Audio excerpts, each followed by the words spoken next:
The Zimbabwe government has declared Wednesday, the 23rd of August, the day of elections, a public holiday.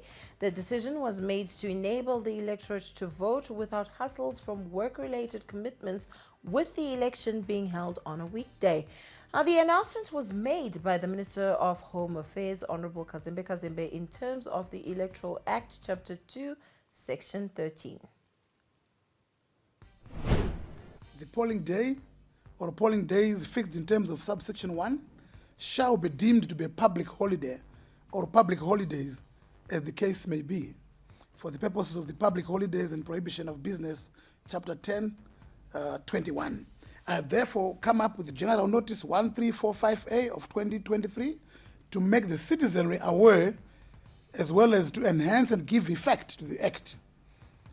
Concomitantly, this thus serves as an announcement to inform the public that Wednesday, the 23rd of August 2023, is a public holiday for the purpose of enabling every citizen who is eligible to vote, to cast their votes without any hindrance. Now, much has been said. Different battles have been fought ahead of the August 23rd harmonized elections. The elections beckon. So what are the last issues on the table for the different political parties? It's the home stretch to the August 23 elections. It has been a game of numbers, ideas and battle at the courts. The ruling party believes it has earned the right to continue in power. Of late, the opposition Triple C has complained about ballot papers and numbers. Another opposition National Constitutional Assembly differs and says the papers must be more than the registered voters. Opposition party MDCT leader Douglas Monzora, who announced a withdrawal a few weeks ago, has his guns against the ruling party and the Electoral Commission. Monzora's name, however, remains on the ballot paper, as ZEC argued his withdrawal was late in line with the Electoral Act.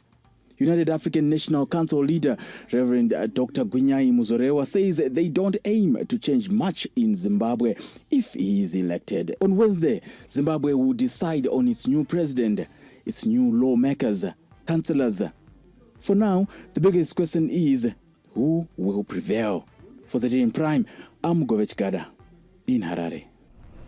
We are still on elections, where voting materials have been distributed throughout the country's provinces ahead of this Wednesday, the 23rd of August, harmonized elections. The Mashonaland East Provincial Elections Office acknowledged receiving the materials.